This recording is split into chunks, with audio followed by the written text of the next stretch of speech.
જય શ્રીમન નારાયણ. રામાનુજદાસ શ્રીમાન ગટ્ટુ વેણુગોપાલ સ્વામી દ્વારા વર્ણન કરેલ શ્રીમદ ભગવદ્ ગીતાનું ગુજરાતી ભાષાંતર હું આપને કહી રહી છું. અધ્યાય 16 દૈવ અસુર સંપદ વિભાગ યોગ. શ્લોક 11. ચિંતામ અપરિમેયાંચ પ્રલયાંતામ વુપાશ્રિતાઃ કામોપભોગપરમા એતાવત ઇતિ નિશ્ચિતાઃ. ઓમ. ગીતાચાર્ય શ્રી કૃષ્ણ પરમાત્મા અર્જુન સાથે આપણને બધાને દૈવ અસુર સંપદ વિભાગ યોગ શીખવી રહ્યા છે. પરમાત્મા કહે છે, અર્જુન, આસુરી પ્રકૃતિ ધરાવતા મનુષ્યો અનંત ઈચ્છાઓ અને ચિંતાઓથી ગ્રસ્ત હોય છે, જે ક્યારેય પૂર્ણ થતી નથી અને તેમના મૃત્યુ સાથે જ સમાપ્ત થાય છે. સાંસારિક સુખોનો આનંદ માણવો એ જ સર્વોચ્ચ લક્ષ્ય હોય તેવો તેમનો નિશ્ચિત સ્વભાવ હોય છે. તેઓ માને છે કે આ જીવનકાળમાં માત્ર ઇન્દ્રિય તૃપ્તિ જ કરવાની છે અને તેના માટે સંપત્તિ એકઠી કરવી એ જ એમના જીવનનો હેતુ છે.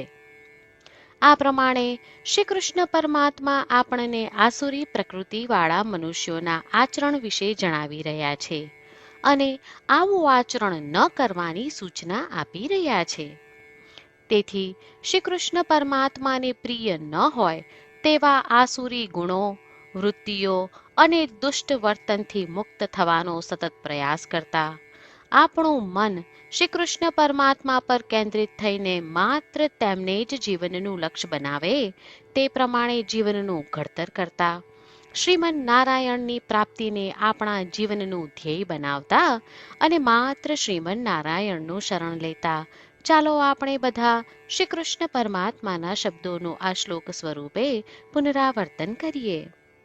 ચિંતામપરિમેયાંચ પ્રલયાંતામુપાશ્રિતાઃ કામોપભોગપરમા એતાવત ઇતિ નિશ્ચિતાઃ.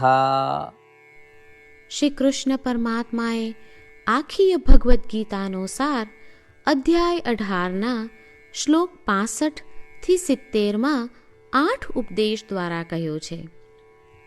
શ્રી કૃષ્ણ કહે છે, જે મારા આ 8 ઉપદેશ અનુસરે છે તે મને પ્રિય છે. એ સર્વે ભક્તોનું હું બધી જ રીતે રક્ષણ કરીશ. શ્રી કૃષ્ણ પરમાત્મા પાસેથી આખી ભગવદ્ ગીતા સાંભળ્યા પછી અર્જુન કહે છે, કરીશ્યે વચનમ તવ, એટલે કૃષ્ણ, હું તમારી આજ્ઞાનું પાલન કરીશ, તમે કહો છો એમ કરીશ. અને આથી જ શ્રી કૃષ્ણએ દરેક પ્રકારના યશ અને વિજય અર્જુનને આપ્યા છે. તો ચાલો આપણે પણ પરમાત્માને 8 વાતો પાળવાનું વચન આપીએ. પરમાત્માને આપેલા વચનથી મોટી કોઈ પૂજા, તપ કે યજ્ઞ નથી. 8 પ્રતિજ્ઞાઓ જે આપણે લેવી જોઈએ તે હું હવે કહું છું. આપ સૌ પણ એનો મન અને હૃદયથી વિચાર કરો. આ રીતે શ્રી કૃષ્ણને વચન આપતી વખતે આપણે સૌ શ્રી કૃષ્ણની હસતી મુખમુદ્રાનો મનમાં વિચાર કરીએ અને પરમ આનંદનો અનુભવ કરીએ. જય શ્રીમન નારાયણ. આપણા 8 વચનો આ પ્રમાણે છે. આપણું પહેલું વચન, હે શ્રીમન નારાયણ, તમારા ઉપદેશ પ્રમાણે હું હંમેશા તમારું ધ્યાન અને ચિંતન કરીશ. આપણું બીજું વચન, હે શ્રીમન નારાયણ, તમે કહ્યું છે તેમ હું સદાય તમારી ભક્ત રહીશ. આપણું ત્રીજું વચન, હે શ્રીમન નારાયણ, હું મારા કર્મો તમને સંતોષ થાય તેમ અને તમારી સેવા માટે કરીશ. આપણું ચોથું વચન. હે શ્રીમન્નારાયણ, તમે અનુસરવા કહ્યું છે તેમ મને પૂર્ણ શ્રદ્ધા છે કે હું તમારી છું. હું સદાય મારા હાથ જોડી તમને નમસ્કાર કરીશ, તમારી ભક્તિ કરીશ. આપણું પાંચમું વચન. હે શ્રીમન્નારાયણ, હું તમારા શબ્દો યાદ કરું છું. મામેકમ શરણમ વ્રજ. તમે તમારી શરણમાં આવવા કહ્યું છે. શ્રીમન્નારાયણ, હું માત્ર તમારા જ શરણમાં છું. આપણું છઠ્ઠું વચન. હે શ્રીમન્નારાયણ, આપે કહ્યું છે મા શુચ.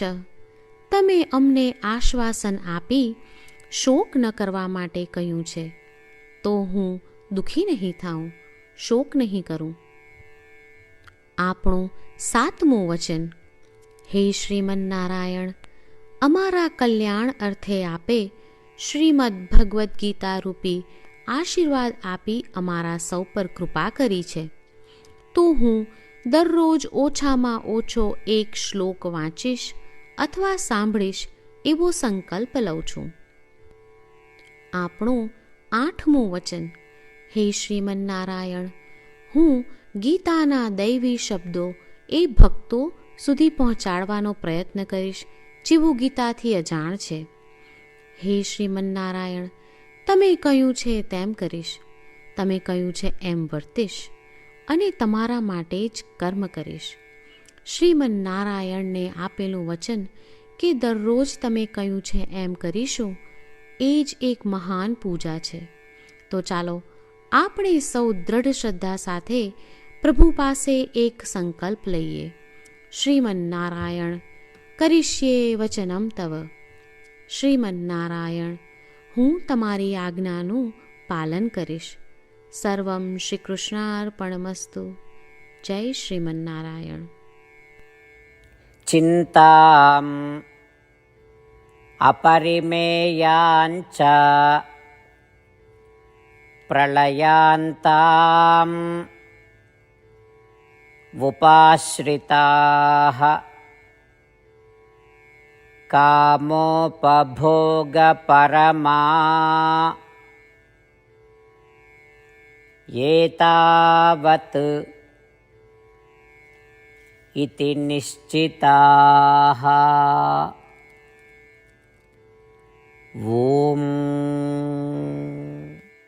ચિંતામપરિમેયાંચ પ્રલયાંતામુપાશ્રિતાઃ કામોપભોગપરમા એતાવત ઇતિ નિશ્ચિતાઃ. જય શ્રીમન્નારાયણ. તમામ ભક્તોને ખાસ વિનંતી. આપણા જીવનની દરેક બાબતોમાં આપણે તાત્કાલિક અને અસરકારક પરિણામો ઈચ્છીએ છીએ. આ પ્રાપ્ત કરવા માટે ચાલો દરરોજ 1 મિનિટ ફાળવીએ અને નારાયણાસ્ત્રમ વાંચીએ. નારાયણાસ્ત્રમ મેળવવા માટે તેની વેબસાઇટ જે www.narayanaastram.org છે તેના પર જાઓ અને રજિસ્ટ્રેશનમાં તમારું નામ અને ઈમેલ આપો. તમે આપેલા ઈમેલ પર તમને નારાયણાસ્ત્રમ PDF પ્રાપ્ત થશે. PDFમાં રામાયણનો 1 શ્લોક, ગીતાનો 1 શ્લોક અને એક વિષ્ણુ નામ છે. આ 3ને નારાયણાસ્ત્રમ કહેવામાં આવે છે. દરેક વ્યક્તિને આ શ્લોકોનું અલગ અલગ સંયોજન પ્રાપ્ત થાય છે. જ્યારે દરેક વ્યક્તિ 24,000 ભક્તો સાથે તેમના નારાયણાસ્ત્રમને દરરોજ વાંચે છે અથવા સાંભળે છે, ત્યારે સમગ્ર રામાયણનું 1 વાર પારાયણ, શ્રીમદ્ ભગવદ્ ગીતાનું 33 વાર પારાયણ અને વિષ્ણુ સહસ્ત્રનામનું 24 વાર પારાયણ રોજ પૂર્ણ થાય છે. આ એક અદ્ભુત અને અસાધારણ પરિણામ છે. તેથી તમે અને તમારા પરિવારના સભ્યો તરત જ વેબસાઇટ પર જાઓ અને તમારું નારાયણાસ્ત્રમ મેળવો. જય શ્રીમન્નારાયણ.